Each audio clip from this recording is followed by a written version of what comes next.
Ini menyampaikan lengan. Memeluk itu begini. Ya, kok bau asem sih? Ya udah. Saudara memeluk firman Tuhan. Jangan sampai terbuang. Dan menyimpan perintahku di dalam apa? Hatimu. Lihat. Saudara beli kerupuk.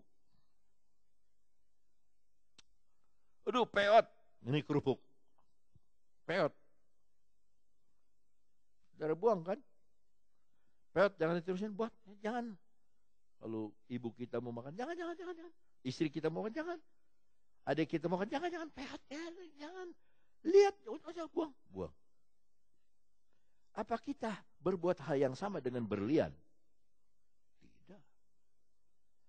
Berlian kalau jatuh, sudah cari. Kenapa? Karena berharga. Dalam Mazmur 119, firman-Mu lebih berharga dari emas berpuluh-puluh kilo emas. Itu kata firman Allah. Jadi baru berharga, taruh di hati dong. Nah, yang salah kita, taruh dendam di hati.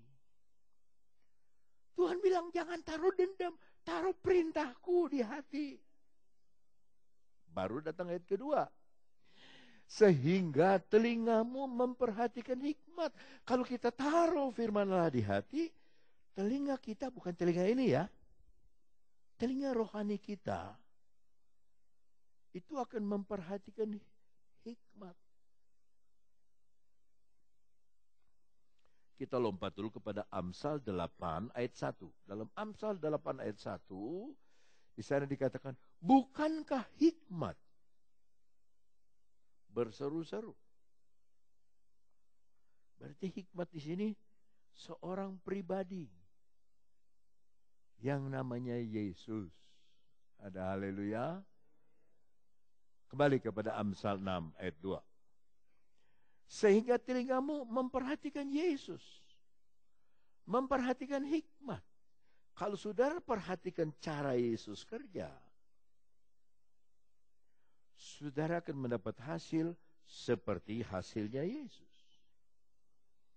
Guru saya, Om Mandei, dia berkata, kalau kita kerja cara Alkitab, kita akan mendapat hasil cara Alkitab. Dan engkau mencenderungkan hatimu. Kenapa hati kita jadi miring? Karena penuh dengan firman. Mencenderungkan hatimu kepada kepandaian. Tidak lagi mau mendengar yang bodoh-bodoh. Mendengar hikmat dari Tuhan.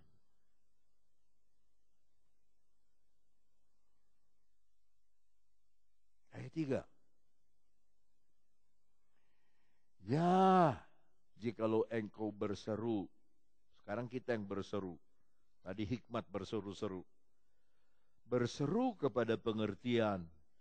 Dan menunjukkan suaramu kepada kepandaian.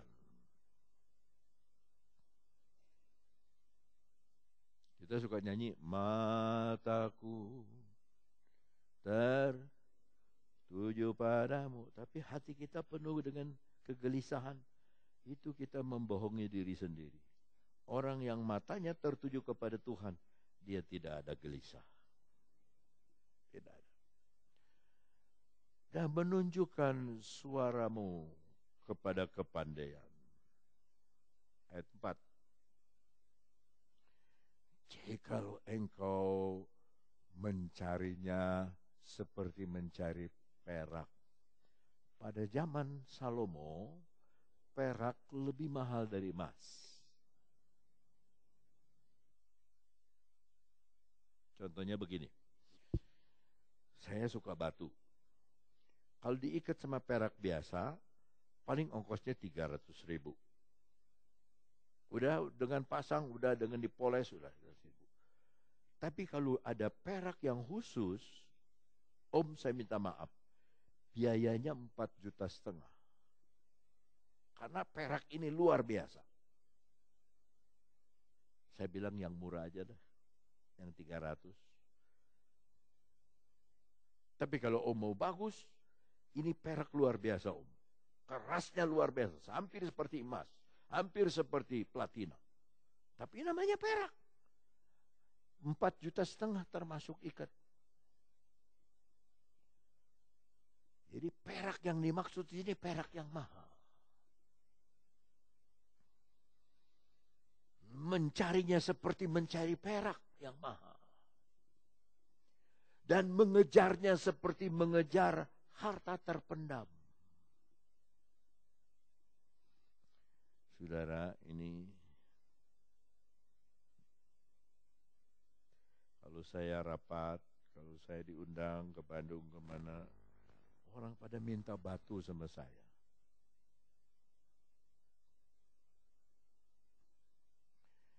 Tadi saya harus layani tamu. Ada 4 orang tamu dari Bandung. Ngobrol. Sampai pulang sekitar 3:30.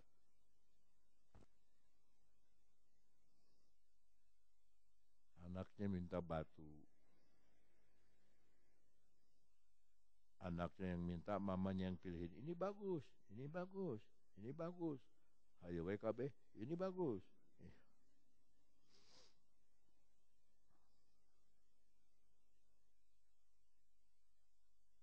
Di Ambon terkenal batu bacan. Batu bacan yang bagus.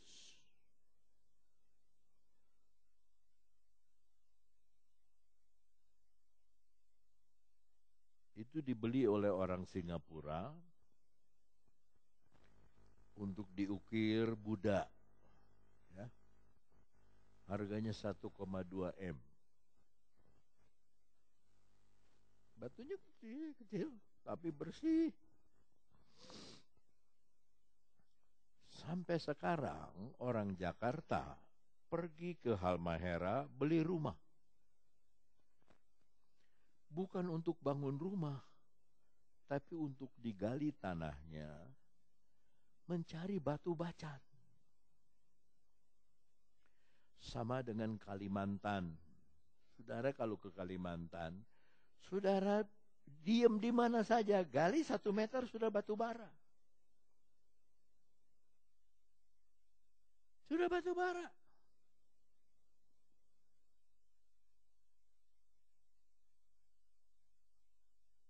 Nah ini kekayaan ini mau diisep ke luar negeri. Dan saudara baru lihat, baru hari ini, beberapa hari ini, satu Golkar bicara ketahuan bahwa kita tipu saja ini Jokowi, kita tipu saja wakil presiden, Jokowi kasih 11%, wakil presiden kasih 9%, padahal nggak pernah minta. Dia yang mau makan. Coba, makanya saya tidak milih tadi. Alasan saya banyak tamu di rumah.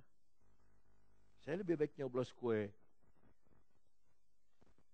donat.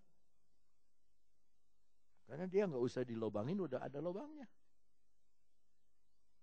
Ini tadi ada yang bilang saya coblos nomor 3, saya coblos nomor 2. Saya nggak nyoblos. Karena di sana di Cilaku aja main sogok. Sampai Gotiau. Duit rakyat.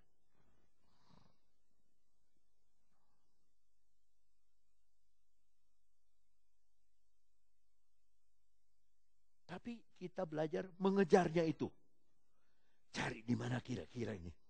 Cari di mana ada kira-kira. Ya, saya mau kasih kesaksian. Di Amerika ada satu pendeta negro.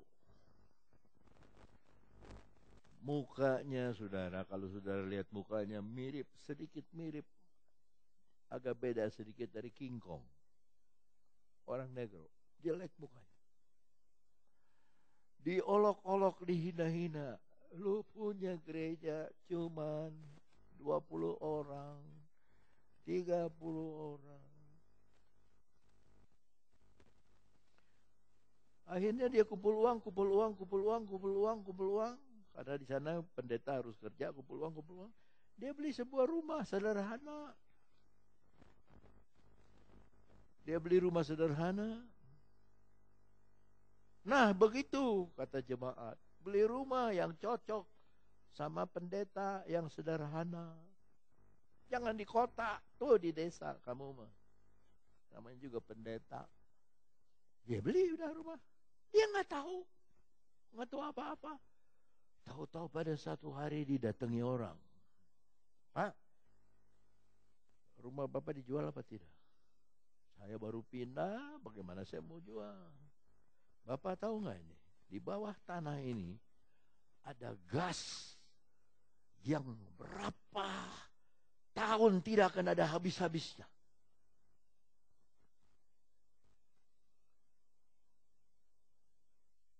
Bapak tahu nggak? Bapak ini orang kaya. Datang 10 perusahaan gas. Nawar rumahnya.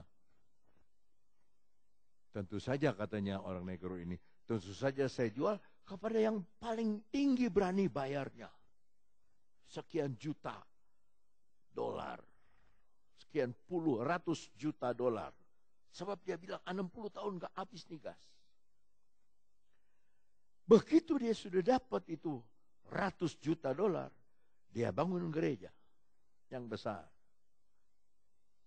Sekarang jemaatnya 50.000. Tuhan pakai orang yang setia.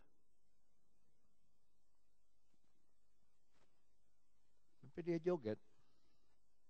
Istrinya bilang, kenapa kamu joget? Kayak orang gila. Haleluya, puji Tuhan. Oh haleluya, puji Tuhan. Ketika dikasih tahu sama istrinya juga ikut joget. Haleluya, tapi sembari nangis. Karena dia dihina-hina, diolok-olok. Muka seperti King Kong.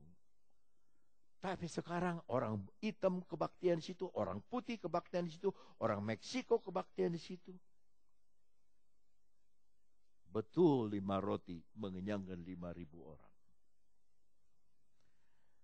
Saudara mah susah, haleluyanya. Ayat 5. Maka engkau akan. Jadi belum. Kalau saudara tidak lakukan ayat 1 sampai ayat 4, saudara tidak akan mengalami ayat 5 ini.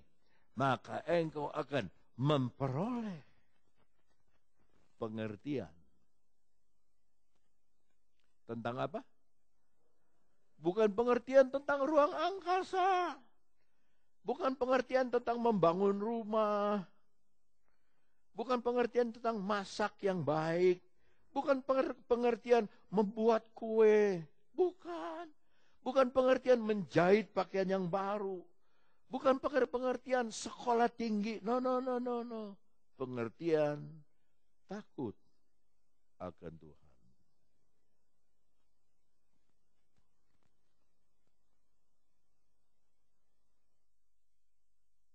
Yang bagi saya, yang bagian kedua itu, yang paling saya rindukan, dan mendapat